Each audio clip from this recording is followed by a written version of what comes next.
Reis, capítulo 16. Este capítulo aqui, melhor dizendo, ele é de suma importância. Por quê? Ele vai apresentar a transição, uma transição mista, porque na verdade os pecados de Jeroboão já foram reprovados por Deus. Só que a partir do 16 vai haver uma outra troca de genealogia e vai passar para a casa de Onri.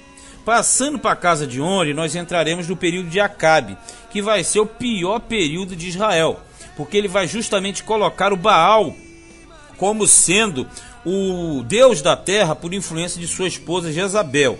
Mas isso vai estar mais à frente. O início aqui, ele vai trabalhar em cima do reinado de Baasa, e depois do Baasa vai vir Elá, e depois de Elá, Zimri, até passar para Onri. Então, na verdade, a capital aqui, por enquanto, ainda estava em Tirza. Mais à frente, o Onri, ele vai criar a grande capital chamada Samaria. Mas vamos ler verso 1 do capítulo 16.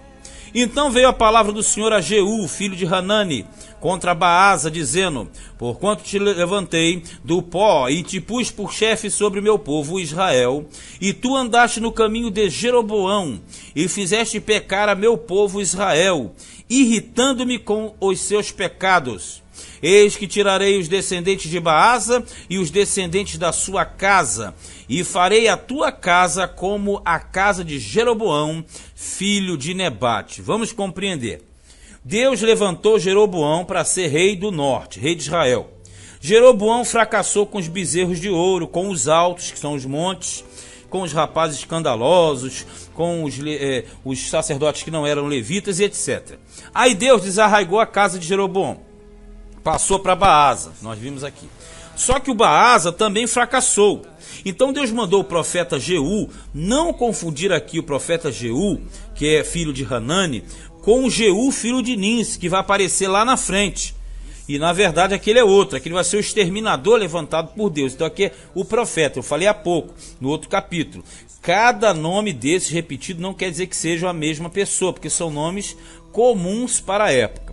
Aí o que acontece? Deus manda o profeta falar a Baasa que ele foi também arrancado fora, e que a casa dele vai padecer como a casa de Jeroboão, filho de Nebate. 4. Quem morrer a Baasa na cidade, os cães o comerão, e o que dele morrer no campo, as aves do céu comerão. Também a gente já conhece esse refrão aqui, repete muito. Quem morre na cidade, os cachorros comem. Quem come no campo, os abutres comem. Quanto ao mais dos atos de Baasa é o que fez, e ao seu poder, porventura não está escrito no livro das crônicas dos reis de Israel? Resposta: não, não existe crônicas de Israel. E Baasa dormiu com seus pais e foi sepultado em Tirza, que ainda era a capital. E Elá, seu filho, reinou em seu lugar. Assim veio também a palavra do Senhor pelo ministério do profeta Jeú, filho de Hanani, contra Baasa e contra a sua casa. E isso por todo o mal que fizeram aos olhos do Senhor, irritando-o com a obra de suas mãos, quer dizer, imagens, idolatria, etc., para ser como a casa de Jeroboão, e por isso o ferira. Vamos entender. Então Jeroboão foi levantado como rei do norte, fracassou. Deus arrancou, passou para outra genealogia, a de Baasa. Então a casa de Jeroboão só teve duas genealogias: Jeroboão, né, seu filho, e Jeroboão e seu filho Nadab. Aí veio Baasa, matou Nadab e pegou o reino. Aí Baasa também vai ser condenado. Aí vai entrar no lugar dele o filho, que era justamente o Elá. Vamos ler aqui no 8. No ano 26 de Asa, rei de Judá, a referência é lá no sul, Elá, filho de Baasa, começou a reinar em Tirza, sobre Israel. Vê bem, e reinou 2 anos. A mesma situação, mas muito parecida com o que aconteceu com Nadab, filho de Jeroboão. Lembra? O Nadab, filho de Jeroboão, também reinou 2 anos. E mataram ele. Esse daqui também reinou 2 anos. Olha o que vai acontecer. 9. E Zimri, seu servo, chefe de metade dos carros, conspirou contra ele. Quer dizer, era um líder militar. E se amotinou contra o seu senhor, o rei. Estando ele em Tirza, bebendo e embriagando-se em casa de Arsa, mordomo em Tirza, quer dizer, o administrador da casa real que estava em Tirza. Entrou, pois, Zinri e o feriu e o matou no ano 27º de Asa, rei de Judá, que é para identificar com o norte com o sul, e reinou em seu lugar. 11. E sucedeu que, reinando ele, estando assentado no seu trono, feriu a toda a casa de Baasa, não lhe deixou homem algum, nem a seus parentes, nem a seus amigos. Você sabe como é que é o assunto, como é que a coisa funcionava. Quando alguém entrava no trono, principalmente quando ele metia na mão grande, ele mandava assassinar todos os parentes e filhos e descendentes do antigo rei, para evitar que eles viessem e tomassem de volta. Versículo de número 12. Assim destruiu Zinri toda a casa de Baasa, conforme a palavra do Senhor que falara pelo ministério do profeta Jeú sobre Baasa. 13. Por todos os pecados de Baasa e os pecados de Elá, seu filho, com que pecaram e com que fizeram pecar a Israel, irritando ao Senhor, Deus de Israel, com as suas vaidades. Quando fala as suas vaidades, o mesmo que com os seus ídolos, ou com suas idolatrias. Vamos lá no 14. Quanto ao mais dos atos de Elá e tudo quanto fez, porventura não está escrito no livro das crônicas dos reis de Israel? Resposta: não, não existe crônica de Israel. 15. No ano 27º de Asa, rei de Judá, reinou Zinri, olha só, 7 dias em Tirza, 7 dias, uma semana só. E o povo estava acampado contra Gibeton, que era dos filisteus. E ouviu dizer o povo que estava acampado: Zinri tem conspirado e até feriu o rei. Todo Israel, pois, no mesmo dia, fez rei sobre si a Onri, chefe do exército no arraial. Vamos entender aqui o negócio. O negócio aqui já viu que é bem confuso, é complicado. Quando nós pegamos o Baasa, Baasa morreu, entrou Elá, seu filho. Aí o Zinri, que era um dos seus comandantes militares, conspirou contra Elá e o matou e reinou em seu lugar. Matou todos os descendentes dele, etc. Aí quando ele estava reinando no 7º dia, o exército de Israel estava pelejando contra os filisteus por causa da posse de uma cidade, que é de Gibeton. Então quando eles souberam que lá em Tirza, o rei Elá tinha sido assassinado, né? Tinha sido assassinado pelo Zinri, e que ele tinha tomado o reino na mão grande, o que eles fizeram? Eles proclamaram como rei de Israel verdadeiro a Onri. Quem era Onri? Onri era justamente um dos generais, um dos chefes do exército de Israel. E esse Onri aqui vai entrar na história porque ele vai transferir a capital que estava em Tirza para Samaria. Vamos ler no 17 que diz: e subiu Onri e todo Israel com ele, de Gibeton, e cercaram a Tirza, que era a capital, aonde estava o Zinri. E sucedeu que Zinri, vendo que a cidade era tomada, se foi ao paço da casa do rei, quer dizer que é a parte alta, né, a casa real, e queimou sobre si a casa do rei e morreu, por causa dos seus pecados que cometera, fazendo o que era mal aos olhos do Senhor, andando no caminho de Jeroboão e no seu pecado que fizera, fazendo pecar a Israel. Quanto ao mais dos atos de Zinri e a conspiração que fez, porventura não está escrito no livro das crônicas dos reis de Israel? Resposta: não, porque não existe crônica de Israel. Eu repito toda hora isso para você ficar bem massificado na tua mente. Agora olha só, vamos fazer uma recapitulação aqui. O negócio aqui é meio complicado. Só lendo muito e comparando muito. Se for uma vez só não dá para entender nada. Veja bem, o Baasa foi reprovado, o filho dele Elá sofreu morte por parte de Zinri. Zinri reinou 7 dias. Aí o Onri veio, tomou e se fez rei no lugar dele. Quer dizer, o povo fez de Onri o novo rei. Aí o que aconteceu? O Onri veio e cercou Tirza. Ele vendo que ia morrer, ele foi e cometeu suicídio. Ele tocou fogo e morreu, correto? Mas aqui diz no 19 que ele morreu, na verdade, não é porque ele quis, não. É porque ele tinha que morrer, porque ele tinha muito pecado, como Jeroboão. Aí muitos falam assim: como é que ele conseguiu pecar tanto em 7 dias? Ele não pecou tanto em 7 dias. Ele já vinha pecando no próprio desenvolvimento da vida dele. Os 7 dias foram justamente 7 dias para comprovar que ele deveria morrer pelos pecados que tinha cometido.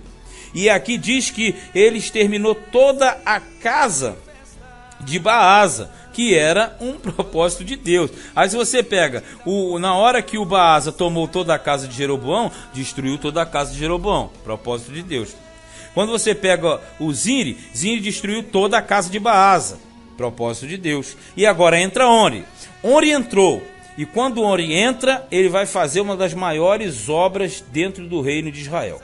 Porque geralmente se fala muito a respeito do Acabe. Mas o pai dele, Onri, ele era um elemento completamente desvinculado de Deus. Foi idólatra, fez uma série de coisas, mas politicamente ele tinha muito nome, muito conceito em Israel, porque ele foi um grande político. Esse Onri aqui foi um grande homem de Estado. Ele, inclusive, ele fez o quê? Ele fez grandes construções, sendo a mais famosa delas a construção da capital Samaria. O Onri, ele fez como Juscelino Kubitschek fez aqui no Brasil. Ele criou um novo distrito federal. Ele pegou o monte de Samaria, e no monte de Samaria, ele criou essa grande capital para confrontar, ou digamos, concorrer com a capital do sul, que era Jerusalém. Porque Jerusalém fica em cima, no alto, nas montanhas de Sião. E ele fez a capital do reino do norte também no monte de Samaria. Então aí ficou sendo o oposto ao reino do norte, ao reino do sul. Então esse Onri aqui, ele foi muito conceituado. Inclusive, existe registro dele dentro dos documentos que se referiam aos assírios na época da construção. Porque a casa de Onri foi automaticamente um ponto muito marcante dentro da cultura do norte. Agora, espiritualmente falando, religiosamente falando, ele foi péssimo. E o filho dele piorou mais ainda. Mas vamos ler aqui no 21. Então o povo de Israel se dividiu em dois partidos. Metade do povo seguia Tibni, filho de Gibenate, para o fazer rei, e a outra metade seguia Onri. Então houve um postulante ao cargo de rei, que era justamente o Tibni, e o povo ficou dividido. 22. Mas o povo que seguia a Onri foi mais forte do que o povo que seguia Tibni, filho de Ginate. E Tibni morreu, e Onri reinou. Geralmente era assim, quem perdia ali a eleição, a popularidade, acabava morrendo, porque era um meio de você sufocar um possível motim no futuro. 23. No ano 31 de Asa, rei de Judá, quer dizer, no sul, em Jerusalém, Onri começou a reinar sobre Israel e reinou 12 anos. E em Tirza reinou 6 anos. Por que isso? Porque ele vai fazer o que está no 24. E de Semer comprou o monte de Samaria por 2 talentos de prata. E edificou no monte e chamou o nome da cidade que edificou do nome de Semer, senhor do monte de Samaria. Foi mais ou menos o que aconteceu com o Davi, lembra? O Davi, ele comprou a eira de Araúna ao Jebuseu, certo? E da eira de Araúna, Jebuseu, ele fez o quê? Ele fez a capital do sul, que na verdade seria a capital de todo Israel, que era Jerusalém, nos montes, nas colinas de Sião. O Onri, ele fez parecido. Ele comprou desse elemento aqui chamado Semer, ele comprou aquela região, ele comprou aquele terreno no monte de Samaria, e ali ele vai edificar justamente o quê? O grande centro, o grande palácio do rei, que seria o rei de Samaria, que a princípio seria ele, e posteriormente seria seu filho Acabe. Então aqueles que ele edificou no monte, né, de Samaria, chamou o seu nome da cidade que edificou do nome de Semer, quer dizer, Senhor do monte de Samaria. Então Samaria passou a ser o quê? Passou a ser o grande centro político, o grande centro de comando dos reis do norte. Isso aqui lá na frente vai ter conotações com aquela questão da mulher do poço, aquela mulher samaritana que fala com Jesus. Tudo isso estará envolvido dentro desse contexto aqui, dentro dessa situação toda. Aí diz mais, no versículo 25: E fez Onri o que era mal aos olhos do Senhor, e fez pior do que todos quantos foram antes dele. Quer dizer, Jeroboão, Baasa e por aí foi. Quer dizer, cada um que entrava, já percebeu? Se tornava pior do que o anterior. Mas só que aqui já foram 2 casas genealógicas, já percebeu? Jeroboão e Nadab, Foi uma. Aí veio Baasa e matou o Nadab. E aí o Baasa teve o seu filho Elá, que foi morto pelo Zinri. E o Zinri, na verdade, morreu, suicidou, e Onri reinou em seu lugar. Aí o que acontece no 26? E andou em todos os caminhos de Jeroboão, filho de Nebate, como também nos seus pecados, com que tinha feito pecar a Israel, irritando ao Senhor, Deus de Israel, com as suas vaidades, quer dizer, com os seus ídolos. Então, toda aquela idolatria, aquela parafernália que existia, ele continuou a fazer da mesma forma. 27. Quanto ao mais dos atos de Onri, ao que fez e ao seu poder que manifestou, porventura não está escrito no livro das crônicas dos reis de Israel? Não existe crônica de Israel. E Onri dormiu com seus pais e foi sepultado em Samaria. E Acabe, seu filho, reinou em seu lugar. Aqui é que, como diz os antigos, a porca torce o rabo. Porque a partir do versículo 29 em diante, entrando 17, 18, 19, 20, o rei Acabe, ele vai piorar em extremo toda a situação. Porque ele, casando com Jezabel, ele vai trazer para Israel a cultura do estrangeiro, da Fenícia. E ele vai colocar na terra de Israel, cujo Deus era o Senhor, vai colocar Baal como o Senhor da terra. E vai dar um problema sério. Vamos ler no 29. Ó. E Acabe, filho de Onri, começou a reinar sobre Israel no ano 38º de Asa, rei de Judá. E reinou Acabe, filho de Onri, sobre Israel em Samaria 22 anos. E fez Acabe, filho de Onri, o que era mal aos olhos do Senhor. Olha só, mais do que todos que foram antes dele. Então, se você pega os erros de Jeroboão, os erros de Baasa, os erros de Onri, ele agravou em muito mais. E sucedeu que, como se fora coisa leve andar nos pecados de Jeroboão, filho de Nebate, está falando dos bezerros e os demais, ainda tomou por mulher a Jezabel, filha de Etbaal, rei dos Sidônios, e foi e serviu a Baal e se encurvou diante dele. Você deve lembrar que nós já estudamos isso. Quando Jeroboão ele estabeleceu o culto aos bezerros de ouro, ele transgrediu o segundo mandamento, que era não fazer imagem de escultura. Porque Jeroboão induziu o povo a adorar a Deus através dos bezerros, o que automaticamente está errado. Só que a gravidade agora, ela aumenta em extremo. Por quê? O Acabe, ele traz o Baal e passa a trocar de Deus. Porque antes ele adorava o mesmo Deus de forma errada. Agora ele vai colocar o outro Deus. E ele casou com Jezabel, filha de Etbaal. Até o nome deles trazem Baal no nome, já percebeu? Porque eles eram Sidônios. Sidom, Tiro, Sidom, era a região da Fenícia, que é aquela parte litorânea, ali ao lado em cima do mapa de Israel. Se você tiver um mapa, você pode chegar ali e você verifica essa parte. Então, na verdade, o próprio nome Jezabel, ela já traz em si a adoração a Baal, porque Jezabel significa onde está o príncipe, quer dizer, onde está o príncipe, qual o príncipe? Onde está o príncipe Baal? Então, o nome de Jezabel já é uma oferenda ao Baal, que era o deus pagão cultuado e considerado deus da fertilidade, deus das tormentas. Então, na verdade, isso aqui era um sentido de Jezabel, era como se ela fosse uma evangelista de Baal. Ela fez o que? Ela fez uma cruzada dentro de um território que não era dela.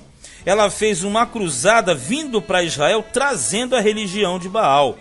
Mas automaticamente ela vai encontrar resistência na pessoa de Elias, que vai aparecer no capítulo 17. Elias vai ser levantado para confrontar justamente a Jezabel. Inclusive Elias vai trazer em si o nome de Deus de Israel, né? Porque Elias significa o Senhor é o meu Deus. No original, Yahvé é o meu Deus, ou meu Senhor. Então, na verdade, ou meu Senhor é Deus. Então vai haver esse confronto entre Jezabel e Elias. Então, nessa visão, a Jezabel, ela era uma grande evangelista de Baal, que faz uma cruzada e traz o Baal para dentro de Israel. E como Israel estava fraco, enfraquecido, vai automaticamente afrouxar, vai relaxar e vai receber receber aquela falsa profetisa, aquela falsa profeta, trazendo a cultura de Baal. O que vai acontecer? O povo será severamente castigado. Olha no 32. E levantou um altar a Baal na casa de Baal que edificaram em Samaria. Então já tem um templo a Baal em Samaria. E já tem uma adoração dentro dessa casa. Também Acabe fez um bosque, de maneira que Acabe fez muito mais para irritar ao Senhor, Deus de Israel, do que todos os reis de Israel que foram antes dele. Então ele abusou. Ele colocou o Baal, ele fez um templo para Baal, ele consagrou os sacerdotes a Baal, ele fez de tudo para irritar a Deus. Fez um bosque. Nós sempre falamos que o bosque é um jardim, é uma ornamentação. Esses bosques têm ligação com idolatria, da onde surge lá atrás aquela questão da árvore de Natal, né? Porque na verdade as árvores ornamentadas, da onde surge a árvore de Natal, tem conotações diretas com esses focos de idolatria, aos pinheiros, aos carvalhos e aos jardins, aos bosques de uma forma geral. Agora tem, fechando esse capítulo 16, no 34, um relato que também não pode passar em branco. Aqui diz que um homem chamado Iel, o Betelita, porque ele era de Betel, edificou a Jericó. E nós sabemos que Jericó era uma cidade amaldiçoada e que ela não poderia ser reedificada. Isso foi o fato narrado lá por Josué. Aquela situação quando Josué, no capítulo 6, quando ele destruiu Jericó, quando o Senhor, melhor dizendo, destruiu Jericó, ele amaldiçoou e disse: maldito o homem que levantar essa cidade. Ele vai perder o seu filho primogênito no início e vai perder o mais novo no final. O que aconteceu? Esse homem chamado Iel, ou Riel, porque é com Re, é com H, esse homem edificou, ou reedificou Jericó. Aí diz ali, morrendo Abirão, seu primogênito, afundou. Quer dizer, quando ele começou a obra, morreu o primogênito. E morrendo Segube, seu último, pôs as suas portas. Quer dizer, quando ele concluiu a cidade, morreu o filho mais novo. Porque a maldição imposta, proclamada por Josué, foi quebrada. Conforme a palavra do Senhor que falara pelo ministério de Josué, filho de Num. Tem mais. Aqui diz que não foi o Josué que fez o voto. Foi a palavra do Senhor através do ministério de Josué. E isso aqui traz também à nossa memória uma cultura muito antiga que os povos pagãos realizavam. Não se dá a entender que aqui foi feito isso, não se dá a entender. Mas na antiguidade, em povos pagãos, costumava-se sacrificar pessoas na edificação de templos e cidades, para você entender. Então, a princípio, a morte do primogênito aqui seria paralelo à fundação da cidade. E a morte do último filho, do filho mais novo, seria uma adoração conclusiva. Mas não é isso necessariamente que aqui está falando. Nós estamos falando que em culturas pagãs, quando o elemento estava fundando uma igreja, um templo ou uma cidade, falei igreja e rei, é porque eu estou pensando já em outra coisa que eu vou falar mais à frente, eles falavam, sacrificavam a pessoa, colocavam ali e ali fazia o fundamento em cima. E quando estava concluindo, sacrificava outra pessoa e fazia como fundamento. Aqui não tem literalmente isso. Mas a questão é que um morreu no fundamento e o outro no término. Agora eu falei igreja agora há pouco, porque há muito tempo, no nosso meio, alguns têm esse costume, você deve conhecer, na fundação de igrejas, alguns costumam a colocar bíblias no fundamento, como pedra fundamental. Isso que eu falei igreja. É por isso que a Basílica de São Pedro ela é edificada sobre o túmulo, suposto túmulo de Pedro. Porque as edificações geralmente eram feitas em cima de cadáveres, ou de pessoas ou personagens famosos.